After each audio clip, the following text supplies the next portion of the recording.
Specially yorker নিয়ে কাজ করতেছে এবং নতুন বলে কিভাবে বোথ সাইড সুইং করা যায় এই জিনিসগুলো নিয়ে কাজ করতেছে। মেন জিনিস হচ্ছে আপনার লাইন লেন ঠিক রাখাই লাগবে। সব কিছু ধরেন ভালো বলেন খারাপ বলেন এই জিনিসগুলো আমি দেখি না তো। রানা, শোয়েব আক্তার সম্প্রতি ঢাকায় এসেছেন, এসেই বলেছেন যে আপনি যদি ট্রেনিংটা ঠিকঠাক করেন তাহলে আপনি ওয়ার্ল্ড ক্রিকেটের অন্যতম সেরা অ্যাসেট হবেন। এই যে শোয়েব আক্তার আপনাকে নিয়ে ভালো কথা বললো, এই ব্যাপারটা কীভাবে দেখছেন? আসলে এই জিনিসটা নর্মালভাবে দেখতেছি, কারণ দিন শেষে আমার ধরেন অনেকজন অনেক কথা বলবে, মানুষ অনেকজন পজিটিভ বলবে, অনেকজন নেগেটিভ বলবে। তো জিনিসটা আমি পজিটিভভাবে বলছিলাম, জিনিসটা ভালোভাবেই নিতেছি এবং মানুষ অনেক কিছু বললে মানুষের শুনতে ভালো লাগে। বাট এইসব সব কিছু ধরেন ভালো বলেন খারাপ বলেন এই জিনিসগুলো আমি দেখি না তো, কারণ আমি চেষ্টা করি যে কীভাবে আমার স্কিল ডেভেলপ করা যায়, ইমপ্রুভ করা যায়, আমি ওই দিকেই সবসময় ফোকাস দিই এবং ও কাজটাই বেশি করি। খুলে বলো ফ্যান্টাস্টিক নিমো খালাল বিস্কুট খায় সানিও স্ট্যাটাস দিছে ফ্যান্টাস্টিক। আপনি জাতীয় দলে খেলেছেন অলরেডি প্রায় বছরখানেকের মতো হয়ে যাচ্ছে, আমি যদি টেস্ট ক্রিকেট বা এর আগে থেকে ধরি।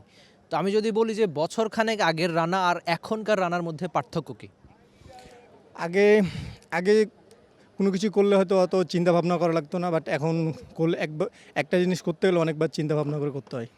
আচ্ছা, আর কি নিয়ে কাজ করা হচ্ছে? সামনে বিপিএল, তারপর ওয়ার্ল্ড কাপ, মানে আমি যদি টি-20 ক্রিকেটের কথাই ধরি, কি নিয়ে নাহিদ রানা কাজ করছে? স্পেশালি ইয়র্কার নিয়ে কাজ করতেছে এবং নতুন বলে কিভাবে বোথ সাইড সুইং করা যায় এই জিনিসগুলো নিয়ে কাজ করতেছে। আপনি শন টেটের সঙ্গেও জাতীয় দলে কাজ করছেন। আপনি আর তার যদি একটা দিক আমি মিল ধরি, সেটা হচ্ছে গতি। সেও তার ক্যারিয়ারে অনেক জোরে বল করতে পারতো, আপনার ক্ষেত্রেও তাই। তো এই ব্যাপারটা কি আপনাকে একটা বাড়তি সুবিধা দেয় কিনা, বা শন টেটের সঙ্গে আলাদা কি নিয়ে কাজ করা হচ্ছে? অবশ্যই দেখেন পেস ফ্যাক্টর ধরেন, বাট মেন জিনিস হচ্ছে আপনার লাইন লেন ঠিক রাখাই লাগবে। ধরেন অল ক্রিকেট এখন যেভাবে ক্রিকেট আগায় গেছে, এখন ধরেন পেস দিয়ে কিছু হয় না। পেস দিয়ে ঠিক আছে, পেস থাকলে অ্যাডভান্টেজ পাওয়া যায়, বাট যদি আমার ধরেন লাইন লেন ঠিক না থাকে, তো এখন ক্রিকেট যেভাবে দ্রুত আগাইছে ওয়ার্ল্ড ক্রিকেট, তো আমি চেষ্টা করতেছি কীভাবে আমার স্কিলগুলো আরও ডেভেলপ করা যায়। ওয়ার্ল্ড ক্রিকেট যেভাবে আগাচ্ছে আমিও চেষ্টা করতেছি ওইভাবেই ক্রিকেটের সাথে সাথে এগিয়ে যাওয়ার। অনেক বেশি শুভকামনা। এলাকায় রস-টস খেয়েছেন, সামনে নিশ্চয়ই মাঠে এরকম ভালো পারফরমেন্স আর ভালো দিন দেখতে চাই।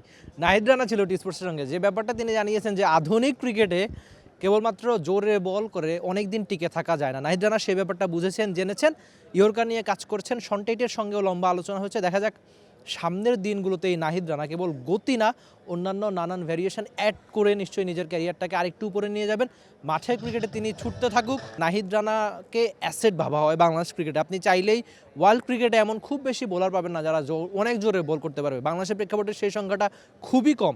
তো নাহিদ রানা যেহেতু অনেকক্ষণ গতিতে বল করতে পারেন, বাংলাদেশের ক্রিকেট ফ্যানরা আশা করে নাহিদ রানা এই গতিটা ধরে রাখুক, আর সঙ্গে অন্যান্য হাতিয়ার যোগ করে নিজের বোলিংটাকে অন্যান্য মাত্রায় নিয়ে যাক।